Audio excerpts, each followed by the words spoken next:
Hello everyone, myself Amit Soni. तो आज हम लोग देखने वाले हैं चालक की धारिता। ये बोर्ड एग्जाम के लिए इंपॉर्टेंट है। इस टॉपिक से न्यूमेरिकल भी बनता है, इसलिए इसको समझना बहुत ही इंपॉर्टेंट हो जाता है। और भैया बहुत ही इंटरेस्टिंग तरीके से इसको देखने वाले हैं। आप देख सकते हो सारा कुछ मैं लेके आया हूं, तो मेक श्योर वीडियो में लास्ट तक जरूर बने रहना। सही बता रहा हूं, ऐसे आपको दिखने लगेगा। आइए इसी के साथ वीडियो को शुरू करते हैं। तो यहाँ पे आप देख सकते हो मेरे पास 4 अलग अलग साइज के डब्बा है। सबसे बड़ा, फिर उससे छोटा, फिर उससे छोटा और सबसे छोटा। और यहाँ पर मैंने लिया है थोड़ा सा चावल। तो अगर मैं यहाँ पर इस चावल को इस बड़े वाले डब्बा में डालूं तो देखते हैं कितना आता है। तो ये अभी थोड़ा सा इसमें और आएगा, तो यहाँ पे ये लगभग लगभग भर चुका है ना। अब हम लोग इस चावल को इससे छोटे वाले में डालते हैं, इसमें देखते हैं कितना आता है। लो, इसमें तो एक ही बार में भर गया। अब इसमें डालते हैं इससे छोटे वाले में, तो इसमें तो और जल्दी भर गया। और सबसे छोटे वाले में तो बिल्कुल थोड़ा सा लगेगा। तो आपने नोटिस किया यहाँ पर चावल सबसे ज्यादा आया। यहाँ पर मैंने 2 बार 3 बार में चावल को भरा। फिर उससे कम चावल इसमें आया, इससे कम चावल इसमें आया, फिर इससे कम चावल इसमें आया। पैटर्न समझ रहे हो? फिर इससे कम चावल इसमें आया, सबसे कम चावल इसमें आया, सबसे ज्यादा चावल इसमें आया। तो यहाँ पर डब्बा सबसे बड़ा है, फिर ये और छोटा है, यहाँ पे और छोटा है, और ये सबसे छोटा है। तो कहने का मतलब है जो डब्बा सबसे बड़ा है वहां पर चावल ज्यादा आया, फिर जो और कम है वहां पर और कम आया, फिर और कम आया, फिर और कम आया। तो कहने का मतलब है जो ये वाला डब्बा है इसकी जो है वो धारिता ज्यादा है। कहने का मतलब इस वाले डब्बा की जो चावल रखने की क्षमता है वो ज्यादा है। इसकी चावल रखने की क्षमता इससे कम है, इसकी चावल रखने की क्षमता इससे भी कम है, इससे भी कम है, और इसकी चावल रखने की क्षमता इन तीनों से कम है। तो सबसे ज्यादा चावल कौन रख रहा है, किसकी क्षमता ज्यादा है? इसकी, और सबसे कम इसकी। तो चावल रखने की क्षमता यहाँ पर सबसे ज्यादा इसकी होने के कारण यहाँ पर इस चीज का धारिता हम कह सकते हैं ज्यादा है। तो धारिता क्या बता रहा है हिसाब से कि कौन कितना ज्यादा रख सकता है। अब यहाँ पे मैं चावल और डब्बा लिया हूं। अगर मैं यही कहूं कि ये जो चावल है, ये पूरा जो चावल है ये आवेश है। क्या है? आवेश। और ये जो डब्बा है ये चालक है। क्या है? चालक।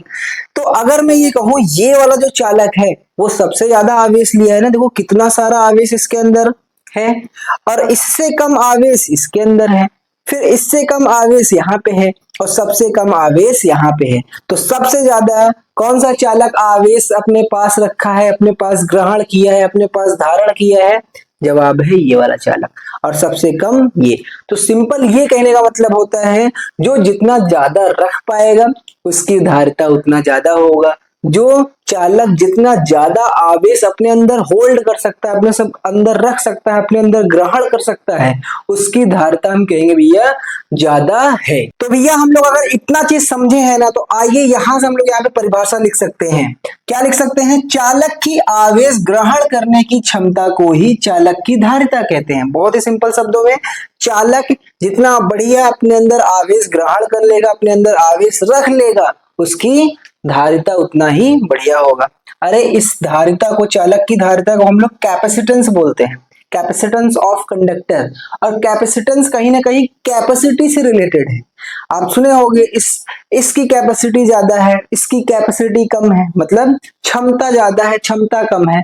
कौन कितना बढ़िया से किसी चीज को रख सकता है, यानी उसकी क्षमता ज्यादा है, कैपेसिटी ज्यादा है। तो सिंपल, कोई भी चालक जितना ज्यादा आवेश अपने अंदर रख सकता है, ग्रहण कर सकता है, उसकी धारिता उतना ज्यादा होगा। अब यहाँ पे एक बहुत ही इंपॉर्टेंट चीज यहाँ पे हमको समझना है कि चालक को जितना आप ज्यादा आवेश दोगे, कोई एक चालक है उसको आप जितना ज्यादा आवेश दोगे, उस चालक की विभव उतना ज्यादा बढ़ जाएगा, उस चालक का विभव उतना ज्यादा बढ़ जाएगा। इसका कहने का ये मतलब है, मान के चलिए ये कोई एक चालक है, ये एक कोई चालक है, कंडक्टर है। अरे चालक का मतलब जिसमें विद्युत धारा बह सके।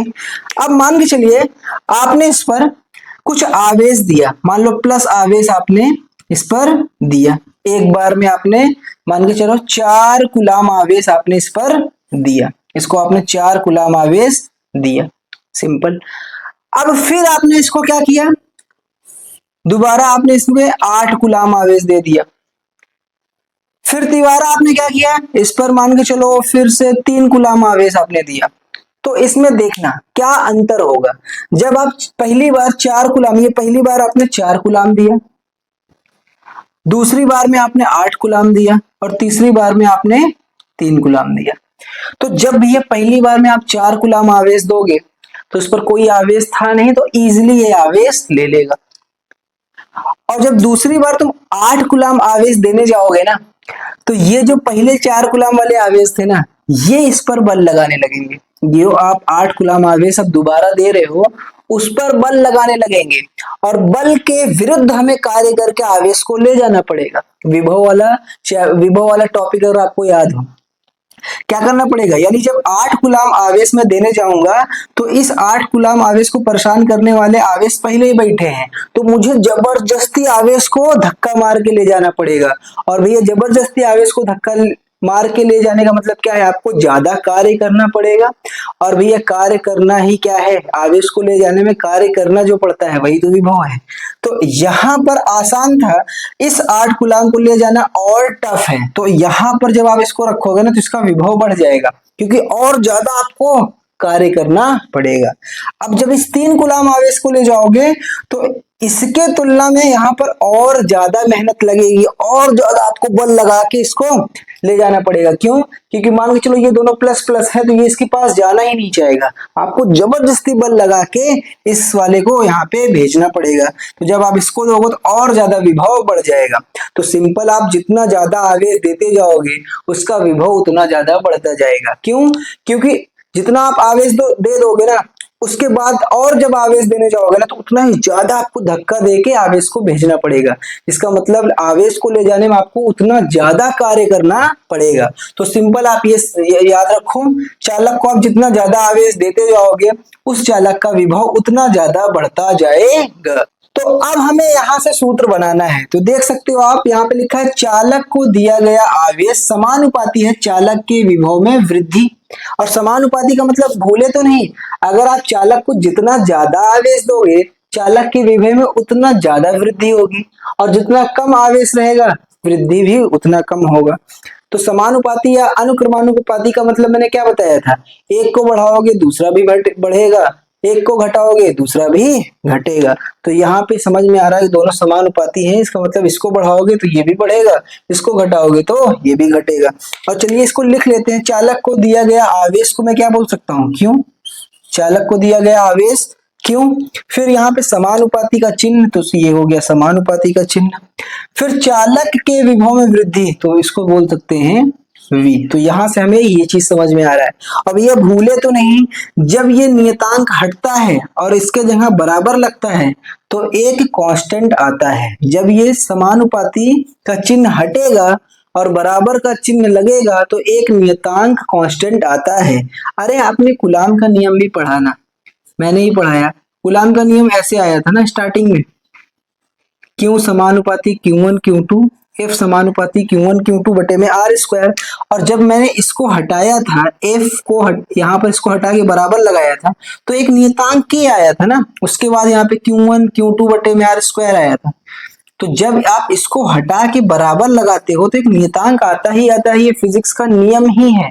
तो वैसे जब इसको हटा के बराबर लगाएंगे तो यहाँ भी एक नियतांक आएगा। तो यहाँ पे आइए लगा लेते हैं बराबर। तो क्यों, इसके जगह पे मैंने लगाया बराबर। अब भैया ये चीज मैंने ऐसे लिख दिया। अब इसके जगह पे बराबर लगाया हो तो कुछ ना कुछ तो आना चाहिए ना, बिल्कुल। यहाँ पे जो एक नियतांक आता है C, और इस प्रकार से यहाँ पर पहला सूत्र बन के आया Q बराबर CV। अब C क्या है बताता हूँ, Q बराबर क्या आया CV। अब भैया Q जो है वो आपको पता है आवेश है, चालक को दिया गया आवेश। V जो है वो आप कह सकते हो चालक के विभव में वृद्धि। लेकिन जो C है ना वही तो है चालक की धारिता, जो एक नियतांक आया C यहाँ पे वही है चालक की धारिता। C रिप्रेजेंट कर रहा है कैपेसिटेंस वाले C से, ठीक है ना। तो यहाँ पर Q बराबर CV बना, जहाँ पर C क्या है चालक की धारिता। अब हमारा टॉपिक है चालक की धारिता यानी C। तो अगर यहाँ पे आप C का सूत्र बनाना भी चाहो तो C को आप बराबर कर लो। जैसे आप C को बराबर करोगे तो ये गुणा में तो उधर जाएगा, भाग में तो ये आ जाएगा Q बटे में V। तो एक सूत्र यहाँ पे और बन चुका है, C बराबर Q बटे में V। और ध्यान से देखना ये दोनों अलग नहीं है, अलग बिल्कुल मत समझना, बिल्कुल सेम है। यहाँ पर C को बराबर करना था V गया, मान लो V को बराबर करना तो C बटे में चला जाता। तो ये बिल्कुल सेम फॉर्मूला है, Q बराबर CV या फिर C बराबर Q बाई V। अब यहाँ पे अगर आपको ये फॉर्मूला याद है तो यहाँ पे न्यूमेरिकल भी बन जाएगा, C V और Q में यहाँ पर संबंध है, तो कोई दो चीज यहाँ पे दे सकता है, तीसरा आपसे पूछ सकता है। तो ऐसे सिंपल क्वेश्चन भी यहाँ पे देखने को मिलता है। अब ये यहाँ पर एक इंपॉर्टेंट चीज निकल के आता है, ऐसा क्वेश्चन में आपको ये कन्वर्जन याद होना चाहिए। ये कन्वर्जन कभी कभी यूज होता है, अरे जैसे 1 मीटर में 100 सेंटीमीटर होता है, ऐसे करके जो भी है वो यहाँ पे अभी हम कन्वर्जन भी देखेंगे। उससे पहले यहाँ पर देखो मात्रक इसका क्या है, तो मात्रक निकालने का क्या तरीका है, देखो हमको धारिता का मात्रक चाहिए, तो धारिता का सूत्र C बराबर क्या है, Q बाई V, और Q का मात्रक होता है आवेश यानी कुलाम, तो हो गया ऊपर कुलाम, बटे हैं तो प्रति लगाएं, V यानी विभव और विभव का मात्रक वोल्ट, तो कुलाम प्रति वोल्ट, कुलाम प्रति वोल्ट इसका मात्रक आया। C यानी धारिता का मात्रक क्या है, कुलाम प्रति वोल्ट। अब कुलाम प्रति वोल्ट कहो या इसी को एक शब्द में फैराड भी बोल सकते हैं, तो कुलाम प्रति वोल्ट भी इसका एसआई मात्रक है, और बाकी आप फैराड भी बोल सकते हो, दोनों ही चीज यहाँ पे है। अब यह वीमा आपका आता है m की पावर -1, l की पावर -2, t की पावर 4 और a की पावर 2। भैया वीमा यहाँ पे रट्टा नहीं मारना है, वीमा निकालना आपको आना चाहिए। अगर नहीं आता तो कमेंट करके जरूर बताना, मैं उस पर वीडियो बनाऊंगा। यहाँ पे वीमा निकालने का ये तरीका होता है कि आपको फॉर्मूला को सिंपल वे में तोड़ना है, जो आपको पता है उसमें आपको तोड़ते जाना है। जैसे आप क्यू का जो है वो I is equal to Q by T वाला फॉर्मूला लगा के तोड़ना पड़ेगा, और विभव को भी ऐसे, तो इसका अलग वीमा आएगा, V का अलग वीमा आएगा, दोनों को भाग लगाओगे तब जाके आपका इस C का वीमा ऐसे आएगा। तो ये तरीका होता है, बताना जरूर कमेंट करके नहीं आता। तो ये इसका मात्रक है, ये इसका वीमा है। अब जो कन्वर्जन की मैं बात कर रहा हूँ, जैसे 1 मीटर में 100 सेंटीमीटर होता है, 1 किलो में 1000 ग्राम होता है, वैसे वाला जो चीज है वो यहाँ पे आपको थोड़ा सा आइडिया रखना है, क्योंकि कभी कभी न्यूमेरिकल में आपको इनमें वैल्यू दिया रहेगा, इसमें कन्वर्ट करना पड़ेगा। तो एक माइक्रोफैराडे यहाँ पे है, 1 मिली फैराडे में 10 की पावर -3 फैराड होता है, और यहाँ पर 1 माइक्रोफैराड में कितना होता है, 10 की पावर -6, और 1 नैनो में कितना, 10 की पावर -9, और 1 पीको में क्या होता है, 10 की पावर -12। सभी जगह माइनस है भैया, क्योंकि ये जो पीको, नैनो, माइक्रो ये वाली चीज है ये बहुत छोटी वैल्यू होती है, इसलिए यहाँ पे सारा कुछ माइनस में है। तो एक आइडिया आप यहाँ पे रख सकते हो। बाकी ये था चालक की धारिता, यहाँ पर बहुत अच्छे से हम लोगों ने देखा। आई होप आपको सब कुछ अच्छे से समझ में आया होगा। अगर सच में मजा आया तो वीडियो को लाइक जरूर कर देना, बाकी नए हो तो चैनल को सब्सक्राइब कर लेना।